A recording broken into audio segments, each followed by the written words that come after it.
Hey nerds, Farmer Jesse here. Welcome to Growers Daily, your daily dose of ecological farming insight. It is Friday, January 23rd, 2026, and today we are talking about where the microbes go in winter, what happened when we started telling time, hint, it kind of started telling us, and it is Feedback Friday, so let's do it.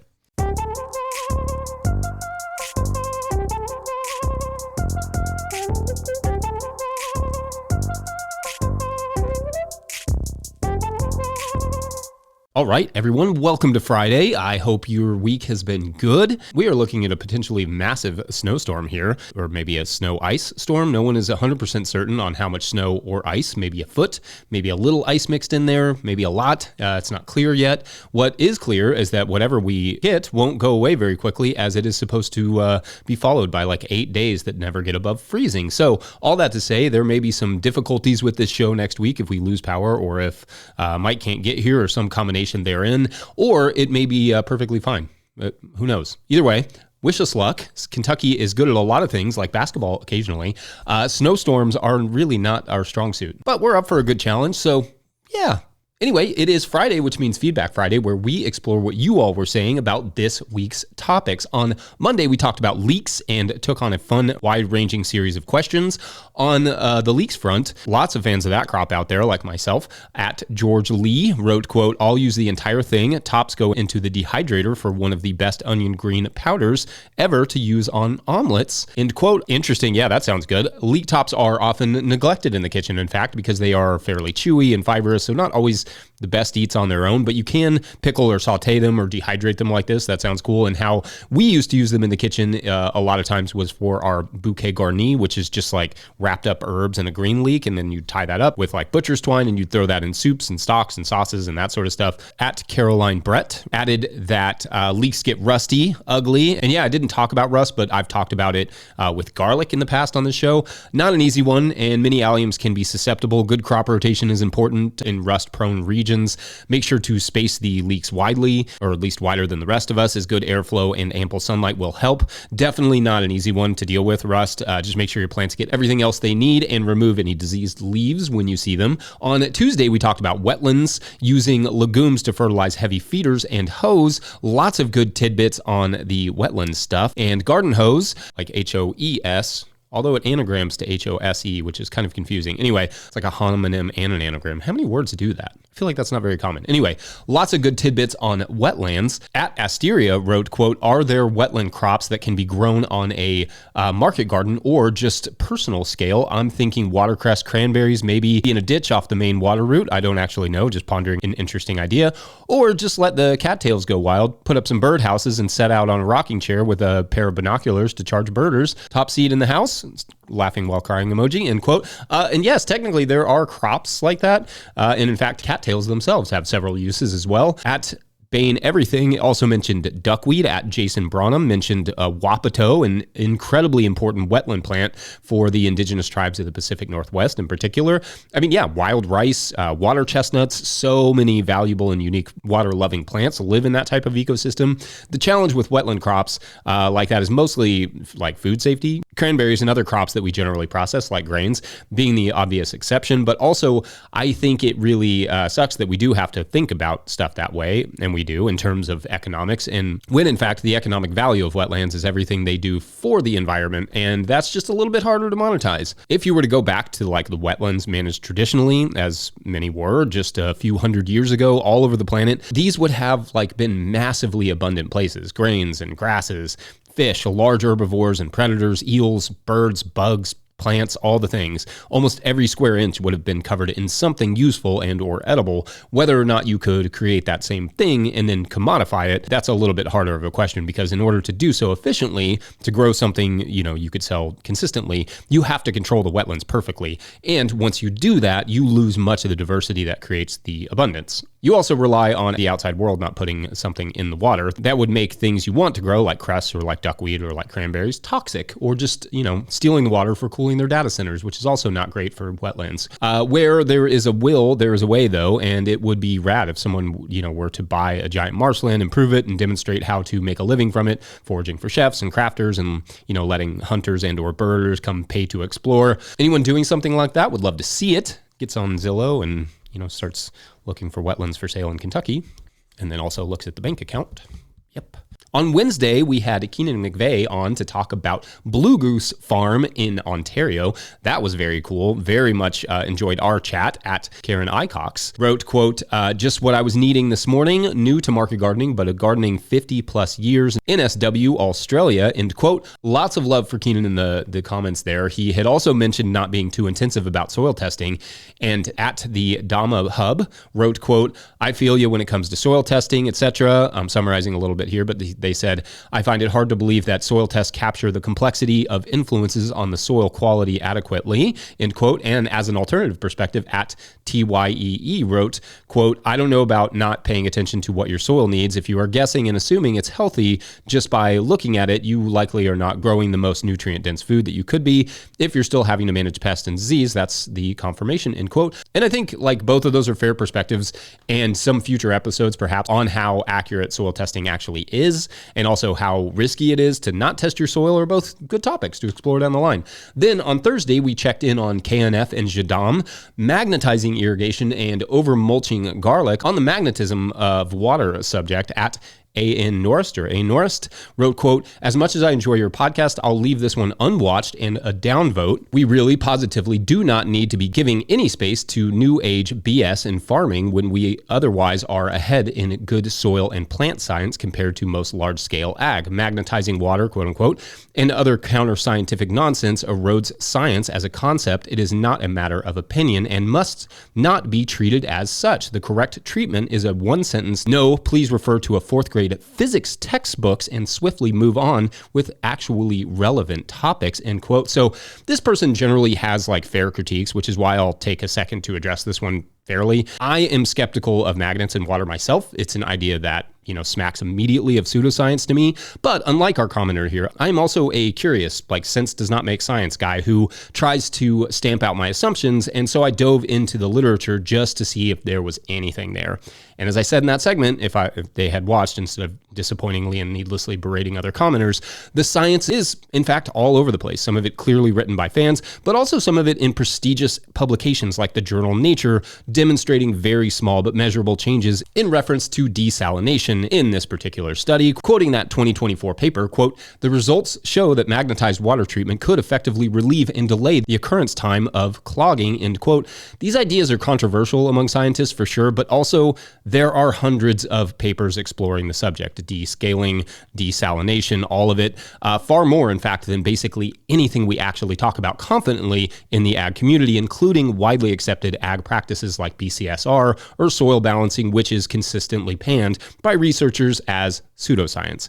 Again, I'm not, endorsing magnetizing water. I'm not going to buy a magnet for my own water, but I took on the question and was frankly surprised by what I found, which was that scientists are also curious about it, which was kind of fun for me to change my view on it. To me, what erodes science as a concept, to use the commenter's phrase, is this sort of holier than thou elitism. Curiosity is way more fun, way more inviting, more infectious, easier to listen to. So feel free to be critical of my exploration of these things, but also be curious, listeners.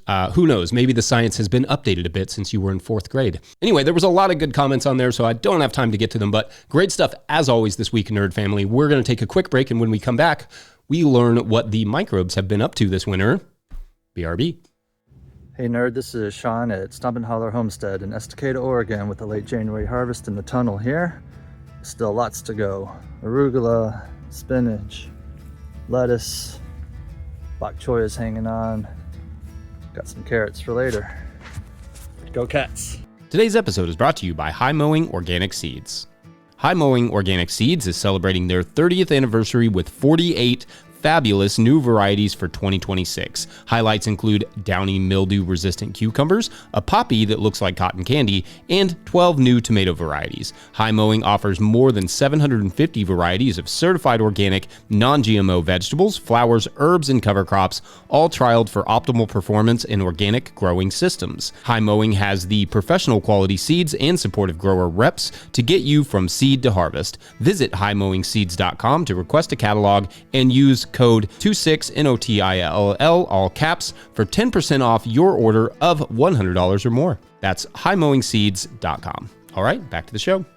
If you, the listener or viewer, are enjoying this podcast, getting even a small amount of value from it, consider supporting our work over at patreon.com/no-till-growers. I will try to get to questions from everywhere that questions come in, but I will always get to your Patreon questions. Now, today's Patreon question comes to us from Bill Marshall, who writes, quote, "Hi, Jesse. With snow piling up in 6A Western Pennsylvania, I'm focusing on what my home garden soil is doing while I wait for March. I've recently encountered cyanobacteria and what they can do to advance soil health over the winter.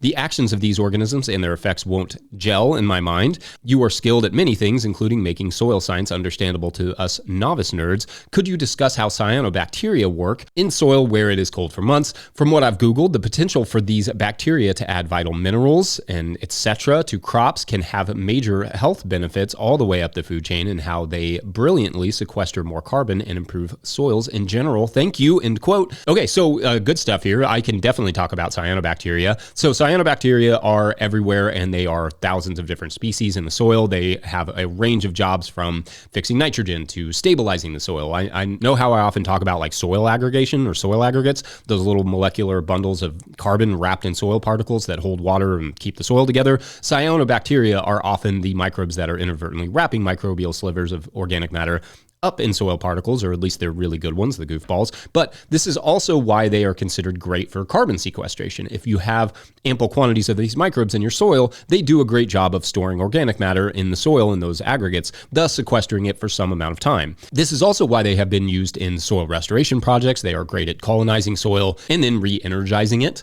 In fact, remember our episode about sand stabilization with the straw grids, that an episode that I really enjoyed doing? Well, biofilms made from cyanobacteria have also been identified as a way of restoring soil in arid landscapes and keeping it in place, and other studies have shown that these microbes can be good at retaining soils in wetter climates as well that erode from, like rain. That one sounds familiar to me. Of course, cyanobacteria are also a big range of microbes, and not all are necessarily good. They create the toxic blue-green algae blooms we see in ponds and lakes, and can do similar things in moist soils. Generally, though, when soil nerds are talking about inoculating with cyanobacteria, they are referring to the good blue-green guys. Now, studies on the efficacy of these inoculations to improve soil are relatively positive, a little bit, all over the place, but albeit with many different species used for different purposes. To your winter question, everything slows down in the cold, including Farmer Jesse's, and microbes are really no different. But even still, we know that the soil is surprisingly active in the winter, probably more so than Farmer Jesse's, and even at sub-zero temperatures underneath snow, and no doubt cyanobacteria get in on that action. Nitrogen fixers and decomposers are slowly working their way through the soil, giving growers that nice little spring boost when everything comes to life as the soil warms in the spring. The activity, of course, is heavily dictated by if you have freeze-thaw cycles, if the ground just stays frozen solid, if the ground is covered in snow or cover crops, but microbes are definitely at work decomposing litters and reproducing and consuming, priming the soil for the spring explosion. In some ways, microbes can take advantage of this time to decompose because they are not competing as much with plants for the nitrogen that they need to do that work. Anyway, I don't do a lot of microbial inoculants. I actually don't really do any, but preferring to instead rely on locally made compost. But under the right guidance, and especially in degraded land situations, I could see some benefits to adding cyanobacteria. So yeah, I hope I did the job for you there, Bill. Thanks for the fun question, and we'll take a quick break, and when we come back, we will take some time to talk about what time telling did to time. That will make sense. In time. Nailed it. Be right back. Today's episode is brought to you by Johnny's Selected Seeds.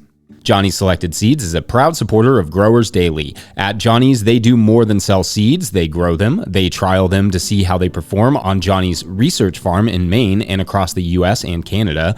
Only the best varieties are added to their catalog and website. When you need proven varieties you can count on and detailed guidance from seedling to harvest, consider Johnny's your trusted growing partner. JohnnySeeds.com. That's JohnnySeeds.com. Today's episode is also brought to you by Ohio Earth Food.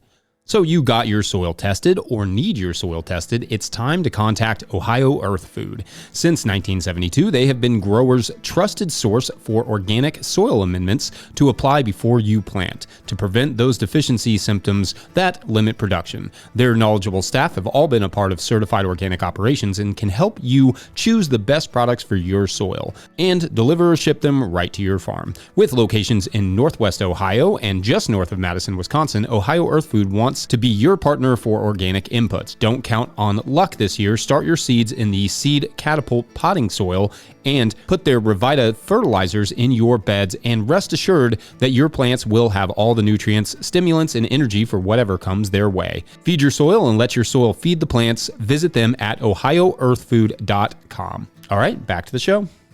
So the first podcast that I ever listened to, fun fact, was the Stuff You Should Know podcast. I used to listen to it all the time, and then I just kind of forgot about it. No reason really, except that I was living off grid and didn't really have access to podcasts for a long time, or at least not consistent access. So it sort of fell off my radar. But then the other day, it popped back up in my head, and I have sort of been binging it because it's just as good, probably better than it was nearly, almost 20 years ago when I first started listening. Anyway, I think they do great work. Highly recommend the data centers episode of recent. That was a really good one. But this week they posted an episode about the history of telling time, and it's super fascinating stuff. A long time before the Swatch, remember those? There were, for instance, these boxes that people would put incense in and burn it, and you would know what time of day it was, or, that the hour had passed by what you could smell.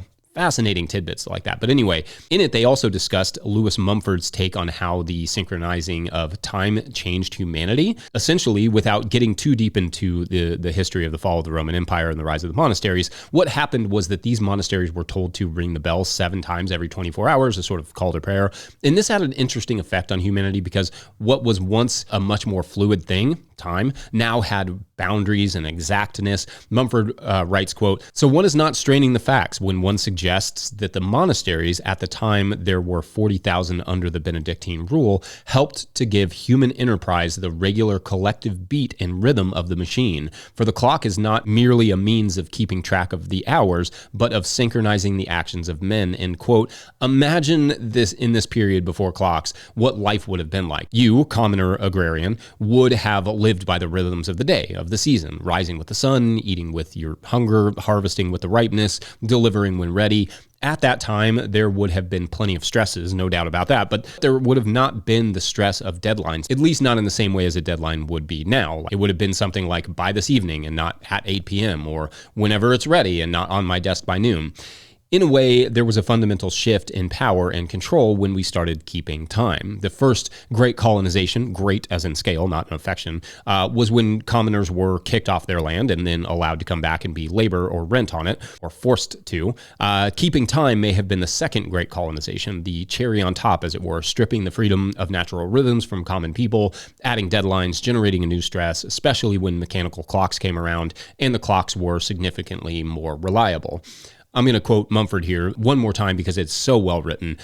This is from his book, Technics and Civilizations. Quote, "The clouds that could paralyze the sundial, the freezing that could stop the water clock on a winter night were no longer obstacles to timekeeping. Summer or winter or day or night, one was aware of the measured clank of the clock. The instrument presently spread outside the monastery, and the regular striking of the bells brought a new regularity into the life of the workman and the merchant.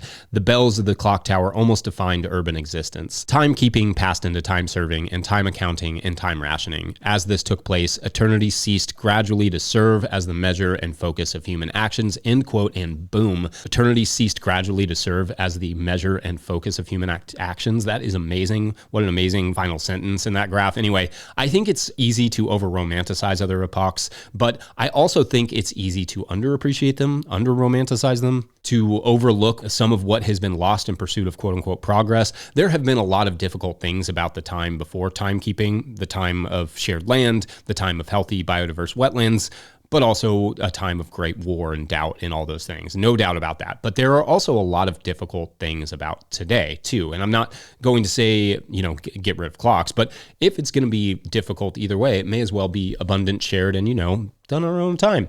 Anyway, I look forward to your thoughts on time, or I just look forward to your thoughts in general, and you all having a great weekend, especially you, my Albion, just, not so much you, my snowstorm. Anywho, don't forget, No Till Growers is now officially a nonprofit 501c3, so donations are tax deductible and greatly appreciated. You can learn more about how to do that in the show notes. Please make sure to like and subscribe and or follow wherever you're getting this podcast. That's an easy way to help us out as well. Enormous thank you to all of our show sponsors. And if you'd ever like to sponsor the show, you can reach out to Farmer Michelle at no-till-growers.com. She'd love to hear from you. Huge shouts to Willie Breeding for the theme music, Mike Hilbert for the production help and editing, and also my wife Hannah for absolutely everything in the world. Also, shouts to Epidemic Sound for the background music that you can hear. Pick up a hat or a cup of tea or a copy of my book, The Living Soil Handbook, at no-till-growers.com to support our work. You can actually get the tea at no-till-growers.com. Not yet. Probably not ever, but you can support our work. Big thank you to everyone over at patreon.com/no-till-growers, where at a certain level, or if you just bump up from one level to another, or you sign up in the month of January, fun, you get a shout out on the show. So big shout outs today to Patrick Weaver and Dwight Yoder, our newest sunlighter. Shouts to you all for keeping our stories going every week, which is important because Gary, our retired special forces / fisherman, has just found like a dam siphoning off his precious creek water. A giant pipe leads from the dam to a tall white building. And if you think, oh, Jesse is just going to like make some, like this about data centers and a parable about water usage or whatever, you, like Gary, are wrong. This was something even Gary couldn't have imagined. Gary, considering just blowing up the dam and returning to his fishing for the day and then dealing with the consequences later, decided instead to tiptoe slowly over to the large white building and climbed up a ladder to the top quietly, and was surprised to find out that it was completely open. This wasn't a building. This was a tank full of water, maybe like a half acre or so in total space. And then a shadow moved in the water, a very large shadow. Suddenly he saw it, and it was absolutely distinctly, he knew exactly what it was. Long neck and all, Nessie of all creatures had been found. Where is she? Why is she there? What? How? Well, that is for perhaps another story, another week. Maybe next week. We'll see. Have a great weekend. Thanks for watching and/or listening. Bye.